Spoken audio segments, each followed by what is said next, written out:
quick update. I don't have jury duty anymore. I mentioned at the beginning of the month that I was going to have jury duty on the 16th, but fortunately it was cancelled. I was afraid that it was going to impact the channel, especially video creation, as I would not have the time to edit videos, and obviously I also wouldn't have the time to do live streams as much. I was really afraid for videos though, but fortunately we're fine. And this is especially good because I'm starting to get back my creative spark for video editing after having a little bit of burnout from the streamathon last month, and I'm starting to refine my process for editing videos and also for the quality of these videos, trying to do better than I usually do. This is not one of those better quality videos, admittedly, but hey, I thought this would be some good news that a lot of you would be excited to hear, regardless.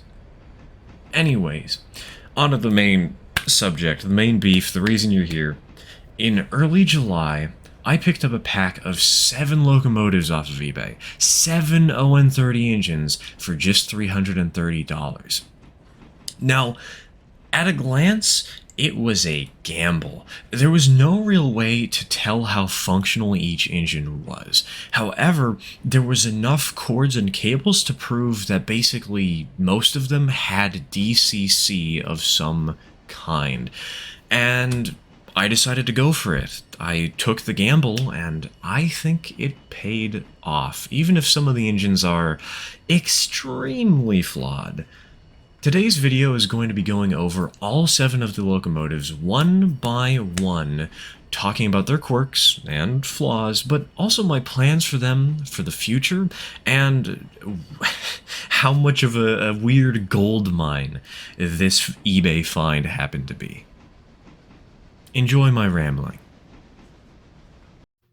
Starting with the engine in the worst condition, we have this 2442. Now, obviously, cosmetically, this thing is a complete and total dumpster fire, right? Now, we do have a 2442 tender, but it wasn't paired with this locomotive, and it doesn't even have a decoder, so I didn't think it was worth showing here. We have a missing smokestack, a missing smoke box door, a missing pilot truck, a missing trailing truck, but that's not even the worst of all this. You know what's the worst? This broken driving rod here on the rear. This side is the only part of the train, the only part of the driving rods that is damaged, and trust me, I've tried fixing this. I think I made it worse, but also from what I've been able to tell, we don't even have the correct part to fix that. We don't even have the components to make that work again, even if I could magically undo the damage that I've done to these rear drivers. Now, I think this engine is basically just scrap for kitboshing and scratch building. Like, I think I could probably find a use for this boiler, for this cab, and I have an idea of what we could do with this pilot, with this set of front drivers. I could make a Mason bogie out of it. Now, is that a little more ambitious than what I'm ready to take on? Maybe. I think we're a little outside of my scope here. But is it fun to fantasize? Absolutely, and I do think this engine will be used eventually. Maybe. Hopefully. It's a bit of a mess. I think it's a mess that I'm not going to touch for a while, but when I do touch it, I think we can make it work. The next mess is this chaos. This is, I want to say it's an 060 because the pilot is too short to be a 260 pilot, but the boiler is for the Ohio River and Western number 16, which it was a 260 shell for Bachmann's engines. And the tender is very clearly a Mogul tender. And the wheels there, those are bright flippin' green. I don't know what Mogul that came off of, but it's clear to me that this thing is a mishmash of Lord knows what. Now, you might notice that the shell is lifted. I have been trying to modify this engine because it is broken, actually. Whenever we put this on the tracks, it'll sound for like half a second and then it will shut down and it'll stop working. We think it's because of a bad decoder. There is a wow sound decoder in the tender here, which is quite cool, but unfortunately it's not working for some reason. The engine just refuses to move. When we put it on a test track, it refuses to even recognize there's a decoder there. It's a mess. And so I was trying to get into the engine so that I could take a look around on the inside, and I did find something very interesting. This is the speaker. And the speaker is supposed to be up at the front of the boiler, up at the front of the smoke box. Basically, every engine in this pile that has sound has its speaker mounted up in the front of the locomotive. There's none that have them in the tender, which is really quite fascinating to me that somebody spent the time doing this. It seems a little excessive, but at the same time, really cool. Unfortunately, this engine, while she does have sound, she does have one of the speakers up in the front, she does not work. Maybe one day we'll get around to fixing her, but right now she seems to just be something we're going to throw on the back of the rip track, really. The next engine we have here is number 26. Well, kind of. Her boilerplate actually says number 27. I personally added that. It did originally say number 26. The headlight says number 20. The rear headlight says number 20. And the rear of the tender says number 20. So this engine is having a little bit of an identity crisis here. This is a Bachmann outside frame 280, and this is actually the main reason that I wanted to get this giant collection of locomotives, is because I love the way the outside frame 280s look. Unfortunately, this engine ran past tense. Now this is another locomotive, as I said, all the engines that have sound, if I can get this silly smoke box door off, all of them have their speakers hidden in the front of the locomotive. But the problem with this is you need to add more wires from the tender to the engine if you're going to hide your decoder in the tender. And this guy did hide his decoders in the tender, right? So you need more wires connecting. You need 2 extra wires because you need 2 for the power on the rails. You need 2 to power the motor. You need 2 for the headlight, and now you also need 2 for the speaker, right? Well, the problem is this guy didn't do the best job covering up this area, and so this little board here, this is one of the wires on this was the speaker wire. But as we were running the train, this dangled down, hit a rail tie, and pulled so hard that it unplugged one of the wires. And so we need to resolder the wire here. The problem is we can't really see the board very well, this little circuit board here, because it's covered in all this heat shrink material, heat wrap material or whatever. So we can't tell exactly where the wire was supposed to be plugged in. So this is a totally repairable engine. We've had her run before. We know what her problem is. Oh, and also her 2 side notes before I forget. One, her generator fell off. We do still have her generator, but it's not really attached very well.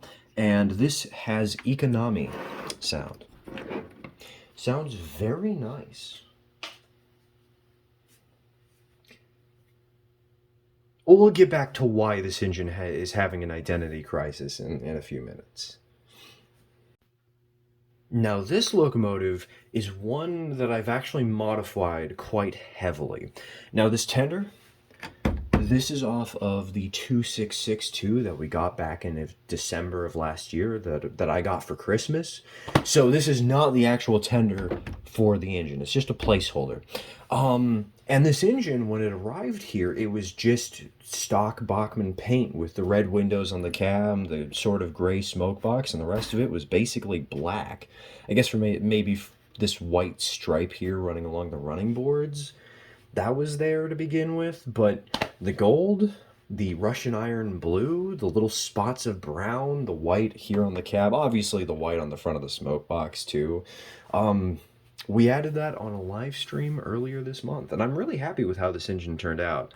There's not too much to say about it though, because when it comes down to the package, it was just missing its tender. So it's not like this engine has DCC and sound. It's more borrowing DCC and sound at this point. And I'm actually thinking I might sell it sometime soon. Um, it just doesn't fit in with the rest of my fleet. And I know that's not stopped me from owning random odd one-off engines that I've painted in whatever kind of paint job I've wanted to do, but I don't know. I feel like this engine deserves a good home.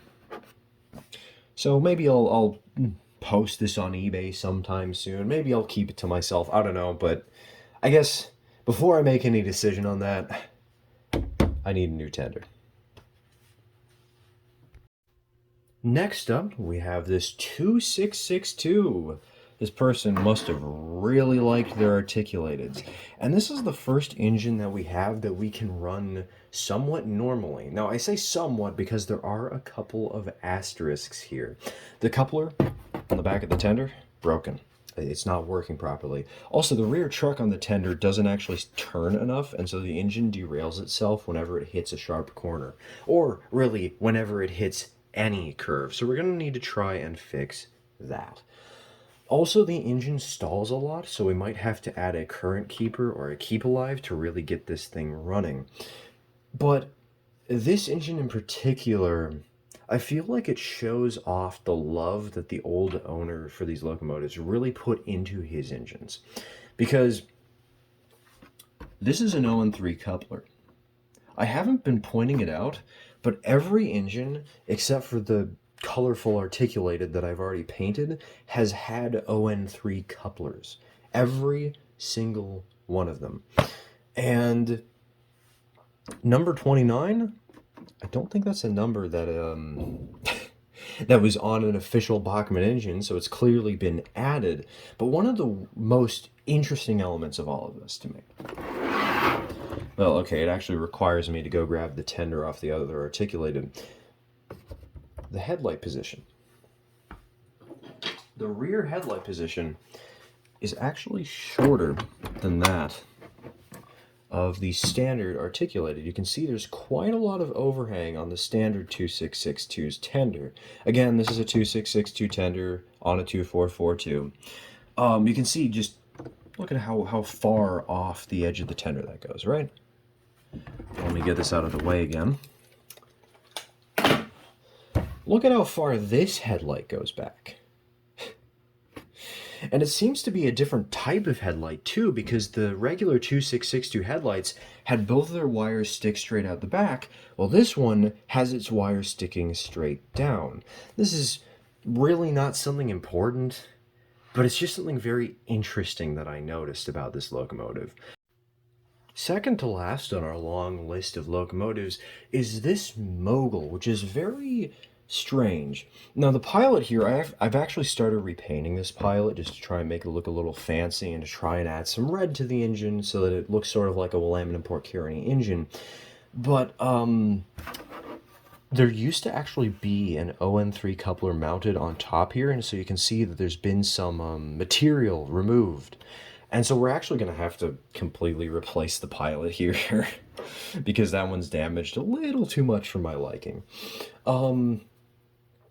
We've had a lot of troubles running this engine in particular, not because of electrical issues. This thing's working fine. It has a QSI, a Quantum Sound Industries decoder, which I hear isn't the best, but so far the sound quality's been good and the engine's been running all right. So I'm not complaining.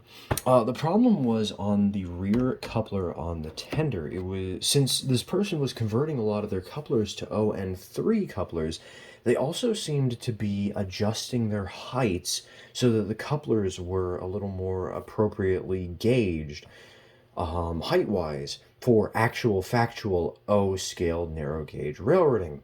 And the problem with that, it looked cool. I love the way the couplers look, but whenever the train hit even the slightest of bumps, in the track, it would just uncouple due to the height difference between the engine and the cars that it was pulling. And so we kind of have to readjust the height on the rear coupler. My father and I are working on that on this engine right now. Because this engine is basically ready to go at this point. Now, one other weird quirk to point out, this is not a 260 tender. This is a 280 tender. I'm not entirely sure why that is. There don't seem to be any spare parts for a third 280. Emphasis on third. We'll talk. We'll get to why in a minute. Um, but I guess it's here, and it's kind of nice because I think this will add some good contrast compared to number 22. This will be number 23. And compared to number 22, this tender is going to be much bulkier, which will better fit this engine style because this locomotive is going to be more of an industrial road engine, while number 22 is going to be a little more streamlined and clean looking. Presentable, one might say. The final engine I'd like to bring up today, and the final engine of this package, is the Identity Crisis 280. Now, the other 280 actually had number 26 on everything originally. It had it on the front headlight, it had it on the smoke box, it had it on the rear of the tender. But I decided to take anything and everything that I could figure out how to move from number 26, and I tried to put it on number 20 because this engine is actually working fairly well right now. It's the best running of all the engines we have. There seem to be no electrical issues that we're running into, and the rear coupler, there's no front coupler right now. We need to fix that. And while the rear coupler is definitely out of height gauge, it's still operational. It doesn't uncouple when the cars hit a bump in the track. And so this engine right here, I've been running it a lot. I love this locomotive. So the reason that I'm trying to convert this to number 26 and the other one to whatever else and is because of the speaker. As I've mentioned, a lot of these engines have their speakers hidden up in the front on the smoke box, and this one is literally on the smoke box door. I cannot separate these two things, but the smoke box door here has the number 26 on it. And so I figured that I would just move all of the elements from the other locomotive that had number 26 on them, and that way I wouldn't have to try and separate this speaker and the smoke box door, you know? Is a little bit of chaos? Absolutely. Am I struggling to figure out how to remove the cabs? Absolutely. If you know how to do this, please let me know. I'm really desperate to try and get cab number 26 onto this locomotive so we can just say it's number 26, put some lettering on the tender, and call it a day. Oh, yes, also, this engine has economy sound. I didn't record a proper outro for this video, so cheers.